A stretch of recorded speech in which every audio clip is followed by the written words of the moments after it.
हाय बच्चों, कैसे हो? उम्मीद करते हैं अच्छे होंगे। आप सभी का स्वागत है आपके YouTube चैनल में। पिछले वीडियो में मैंने आपको संधि के 3 भेद बताए थे, स्वर संधि, विसर्ग संधि और व्यंजन संधि। तो उसमें से मैंने आपको स्वर संधि और व्यंजन संधि का डिटेल्स ट्रिक के साथ बता चुका हूँ और आज मैं आपके साथ में विसर्ग संधि लेकर आया हूँ। वही 2 मिनट की ट्रिक वाला, 2 सेकेंड की ट्रिक वाला। 2 सेकेंड में आप देखते मात्र समझ जाओगे कि विसर्ग संधि है या क्या है। चलिए तो देखते हैं विसर्ग संधि। विसर्ग संधि का डिफिनेशन कहता है, सबसे पहले डिफिनेशन देखते हैं। डिफिनेशन कहता है कि विसर्ग के साथ स्वर या व्यंजन वर्णों का जब मेल होने पर जो विकार उत्पन्न होता है उसे विसर्ग संधि कहते हैं। इसी को मैंने अपने शब्दों में बोल दिया। मैंने विसर्ग के साथ स्वर या व्यंजन वर्ण के मेल से जो विकार उत्पन्न होता है उसे विसर्ग संधि कहते हैं। जैसे निह जोड़ रव नीरव, निह जोड़ इह निरीह। इसका पहला ट्रिक मैंने लिया है।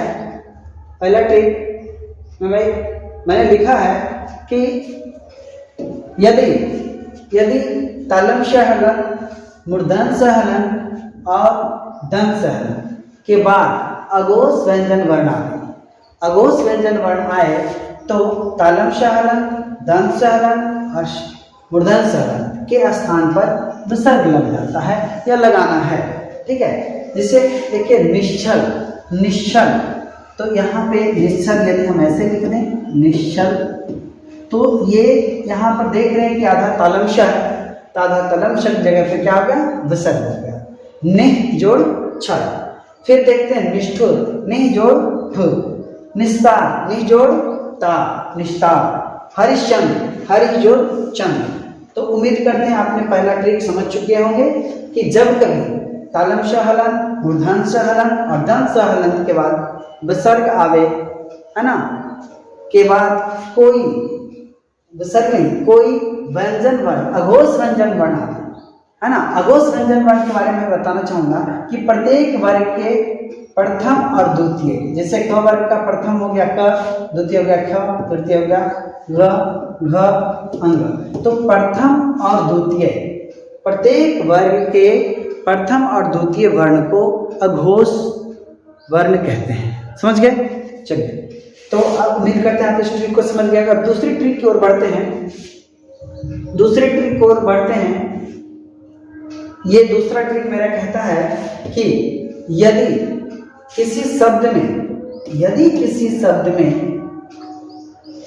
श मतलब तालव्य श आधा हो और फिर पूरा हो, मूर्धन्य दंश आधा हो फिर पूरा हो आए, तो ये तालव्य हलन, दंश हलन और तालव्य हलन और आगे पीछे लिखा गया है तालव्य हलन, मूर्धन्य हलन और दंश हलन का विसर्ग हो जाता है। मतलब 100 बात की एक बात कि श का अर्थात स हलंत का क्या हो जाता है? विसर्ग हो जाता है। चाहे तीनों स में कोई भी श हो जाए, तालव्य हलंत हो, मूर्धन्य हलंत हो या दंश हलंत हो, उसके स्थान पे क्या हो जाता है? विसर्ग हो जाता है। जैसे देखिए एग्जाम्पल, दुशासन, दुशासन। देखिए दुशासन ऐसे लिखाया जाता है और इसका क्या हो गया? दु जोड़ शासन। निशब्द, निह जोड़ शब्द, निशब्द मतलब जिसके पास कोई शब्द नहीं है, है ना। निस्संदेह, जिसमें कोई संदेह ना हो, निस्संदेह, निह जोड़ संदेह, है ना। और देखिए इसका एक और एग्जाम्पल एक दो, तो फिर से हम इसका एग्जाम्पल देख लेते हैं। ठीक है, दुशासन, दु जोड़ शासन, है ना। दुशासन है, दुशासन। फिर से देखिए इसको समझिए एग्जाम्पल को। जब एग्जाम्पल समझोगे तभी आगे का कोई शब्द को आप पकड़ पाओगे। दुशासन, है ना। इसको यदि लिखा जाए इस तरह से, दुष धन शासन, दुष जोड़ शासन।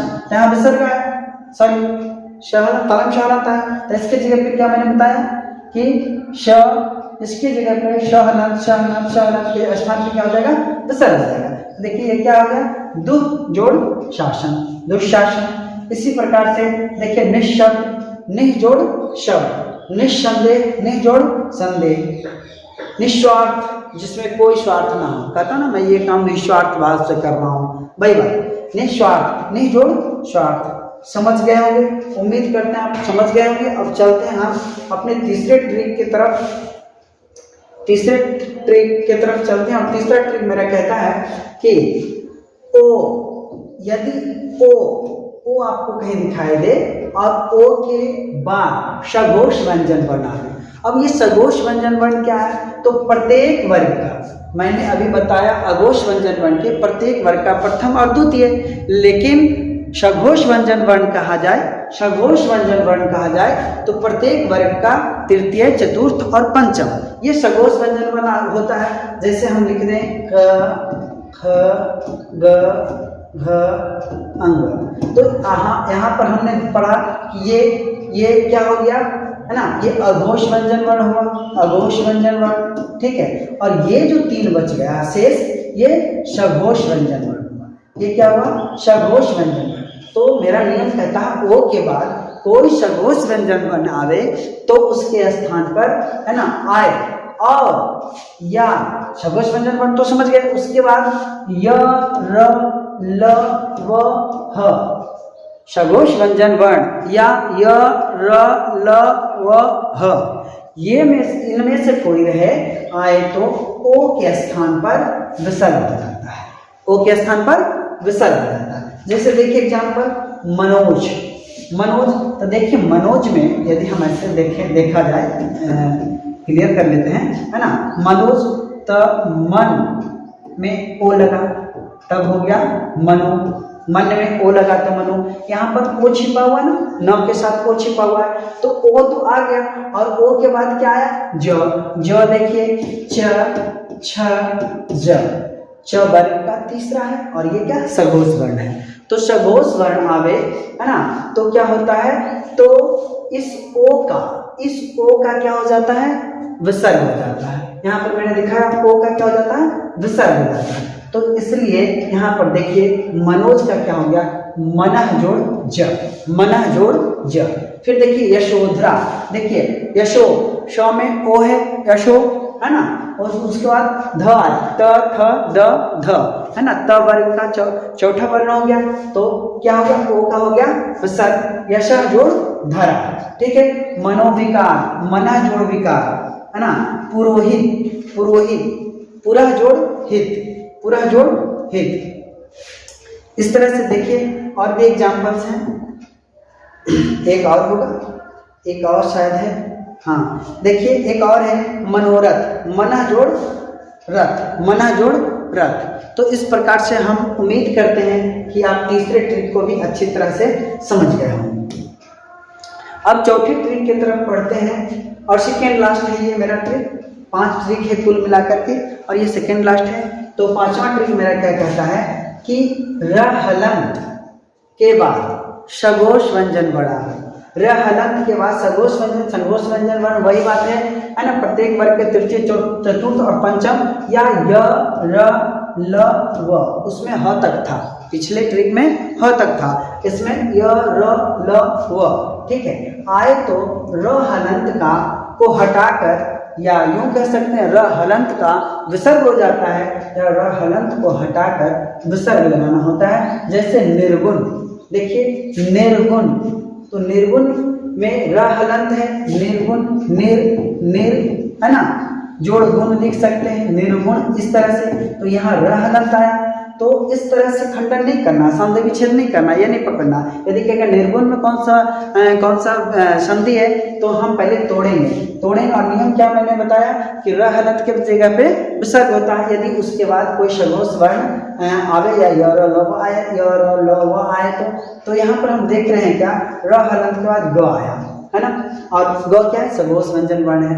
तो यहाँ पर क्या र हलंत का क्या हो गया, विसर्ग हो गया। निह जोड़ गुण आपको 2 जगह ये काम आएंगे, एक तो संधि बताने के काम आएंगे और संधि विच्छेद के टाइम में भी आएंगे काम। ये संस्कृत में भी आपको काम आएगा और हिंदी में भी काम आएगा, इसलिए अच्छी तरह से आप वीडियो को देखिएगा। फिर दूसरा क्या है एग्जाम्पल, निर्झर, निर्झरे यहाँ लिखा गया है, मिस्टेक से ये नहीं होगा बाबू, निर्झर, तो निह जोड़ झर। दुर्बोध, दु जोड़ बोध, दुर्विचार, दु जोड़ विचार। समझ में आया? उम्मीद करते हैं आप बिल्कुल समझ रहे होंगे। फिर भी यदि ना समझ में आवे तो कमेंट में आप बतावें, कमेंट में कि सर मुझे ये नहीं समझ में आया। फिर उसके विषय में मैं सोचूंगा और समझूंगा, फिर आपके लिए अलग से प्रयास करूंगा कुछ और विशेष ढंग से समझाकर वीडियो बनाने का। और ये मेरा 5वां और अंतिम ट्रिक है विसर्ग संधि का, है ना। ये कहता है कि दीर्घई, देख रहे हो दीर्घई, हम लोग तो आप पढ़ते हैं ना उसमें हर्षई दीर्घई। तो ये दीर्घई के बाद यदि र हलंत आवे, ये हलंत है, ये कॉमा नहीं है, टाइपिंग में मिस्टेक हुआ है ना। दीर्घई के बाद र हलंत हो तो दीर्घई का क्या हो जाता है, हर्षई में बदल जाता है। और उसके बाद हर्षई में बदल कर तब विसर्ग लगाया जाता है। जैसे जरा ध्यान देना, है ना, नीरव, नीरव, तो क्या हो गया, उसके बाद र आया, र हलंत, इसमें छिपा हुआ रव, नीरव, है ना। तो यहाँ छिपा हुआ पहले तो न में दीर्घई है, उसके बाद र हलंत है, र में देखिए र में क्या छिपा हुआ है, र हलंत जोड़ अ, तो ऑलरेडी र हलंत यहाँ तो है ही, है ना। तो यहाँ पर क्या बताया गया, जब ऐसा कभी हो, है ना, तो आप जो दीर्घई है उसको हर्षई में कन्वर्ट कर लीजिए और उसके बाद विसर्ग लगा दीजिए और आगे पीछे का जो है वो लिख दीजिए। तो क्या हो गया, निह जोड़ र, नीरव, नीरस, निह जोड़ रस। उम्मीद करते हैं आप बिल्कुल हमारे द्वारा बताए गए ट्रिक्स को समझ गए होंगे। Thank you for watching. फिर मिलते हैं अगले वीडियो में। और लास्ट टाइम में मैं कहना चाहूँगा कि वीडियो को जितना हो सके फैलाएं, है ना, लाइक शेयर सब्सक्राइब करें ताकि मेरी इस तरह की वीडियो आपको बराबर मिलता रहे। Thank you.